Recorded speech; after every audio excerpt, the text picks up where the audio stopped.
नशा करने में माताएं भी पुरुषों से कम नहीं है। करती हो कि नहीं? चाय तो लगभग सब पीती हो, तो चाय भी तो नशा ही है भाई। दारू पियो कि चाय पियो, फर्क का ये 10 रुपया की चोरी करो कि लाख रुपया की चोरी करो, चोर तो चोर ही हो। एक आदमी ने मारो कि 100 ने बम फोड़ मारो, हत्यारा तो हत्यारा ही हो। तो चाय पियो कि दारू पियो, बात तो नशा ही है भाई। और चाय भी कोई अच्छी चीज नहीं है। चाय में 2 दुर्गुण है और अच्छे से समझ लीजिए। और मेरा व्यक्तिगत ये मानना है कि जब से भारत में चाय बढ़ी है उसके बाद माता गाय कटी है। क्योंकि अच्छी चीज के साथ अच्छी लगती है और बुरी चीज का कॉम्बिनेशन बुरी चीज के साथ अच्छा होता है। पहले लोग चाय नहीं थी तब दूध पीते थे और दूध भैंस का अच्छा नहीं लगता था, गाय माता का दूध ही स्वादिष्ट लगता था, इसलिए गौ के दूध का उपयोग अधिक था। और चाय जब से शुरू हुई, चाय गाय माता के दूध में अच्छी नहीं बनती क्योंकि वो गंदी चीज है, तो भैंस के तामसी दूध में अच्छी बनेगी। इसलिए चाय की मांग बढ़ने के कारण भैंस के दूध की मांग बढ़ी और भैंस के दूध की मांग बढ़ने के कारण गौ माता के दूध की मांग घटी और गौ माता के दूध की मांग घटने के कारण गौ माताओं की हत्या भी बढ़ी। अगर सचमुच गौ भक्त हैं और अपना कल्याण चाहते हैं तो छोड़ दो ना चाय को, कौन सी बड़ी बात है।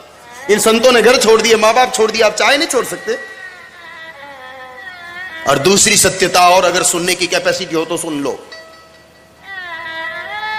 क्योंकि चाय पियोगे तो अंदर चीनी डालनी ही पड़ेगी और चाय पत्ती भी डालनी ही पड़ेगी। इन दो के बिना चाय बनेगी नहीं।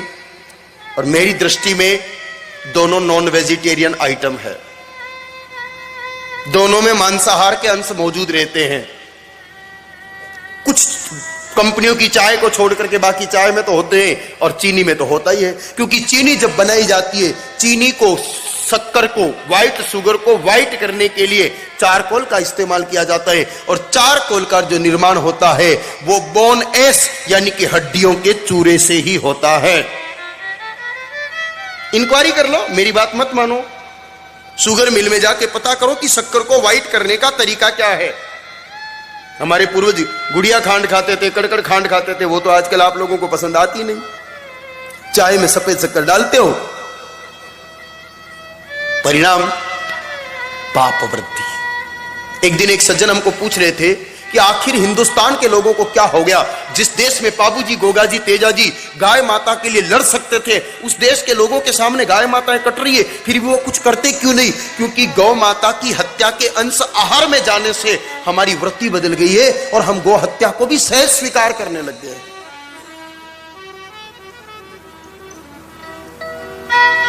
चाहे नैतिक दृष्टि से भी ठीक नहीं है, आर्थिक दृष्टि से भी ठीक नहीं है और स्वास्थ्य की दृष्टि से भी ठीक नहीं है।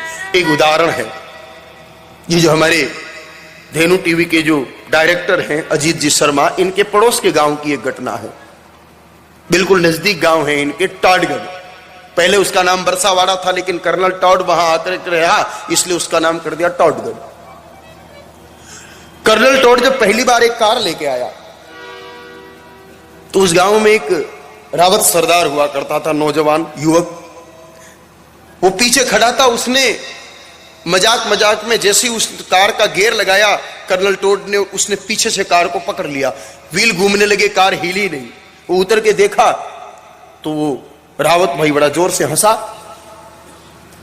उसकी शक्ति को देख करके कर्नल टॉड ने विचार किया रे कि इससे मित्रता करनी ठीक रहेगी, ऐसे लोग तो दोस्त चाहिए।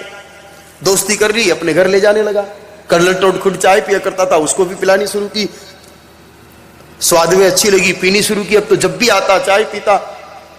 2 महीने बाद कर्नल टॉड का कोई अतिथि आया, विदेश से ही कोई मेहमान। उसने कहा मैं एक मजबूत मित्र से मिलाता हूं, और उस भाई से मिलाया। कहा इसमें क्या कमाल है? कहा देखो। और फिर उस भाई को कहा कि देख तू कार को उस दिन पकड़ा वैसे पकड़। जैसे उसने गियर लगाया है वो कार के पीछे पीछे घसीटता हुआ चला गया। 2 महीने में उसकी शक्ति इतनी कम हो गई सिर्फ चाय के कारण। या आप टॉडगढ़ की किसी भी व्यक्ति को जाके पूछ लो, ये कथा हर घर में कही जाती है। वहां टॉडगढ़ के लोग सब जानते हैं इस बात को। यह है चाय का शारीरिक नुकसान। लगभग 10 रुपए की एक चाय बनती है घर में, 10 जने हो तो 100 रुपए का ये नुकसान, महीने के 3000 का नुकसान, साल का 36,000 का नुकसान। अरे 36,000 का गुड़ दलिया तो गौशाला पहुंचाओ तो वैसे ही वैकुंठ पहुंच जाओ।